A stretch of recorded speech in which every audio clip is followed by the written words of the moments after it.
కథ పేరు కప్ప విందు. ఒక పల్లెటూరి చెరువులో కప్పలు మజాగా ఉండేవి. ఓ రోజు ఓ పెద్ద కప్ప అన్నది, మనకి కూడా ఒక రాజు ఉంటే బాగుండేది. అది విన్న ఒక పాము వెంటనే అక్కడికి వచ్చి, నేను రాజుగా ఉంటాను అని చెప్పింది. దాని పాలన మొదటగా ఆకర్షంగా ఉండే.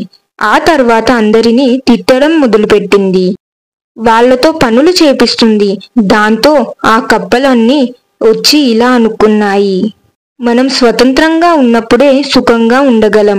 ఒకరి చేతిలో జీవిస్తుంటే వాళ్ళు మనతో ఆడుకుంటారు. కావున మనకు ఈ రాజులు ఎవ్వరూ అక్కర్లేదు, మనకు మనమే రాజులుగా బ్రతుకుదాం అని అనుకుని అందరూ ఎదురించి ఆ పాముని రాజుగా తొలగించేశాయి. మోరల్ ఆఫ్ ద స్టోరీ: స్వేచ్ఛ కన్నా గొప్ప రాజు ఎవ్వరూ ఉండరు. మనకు మనమే రాజుగా బ్రతకాలి.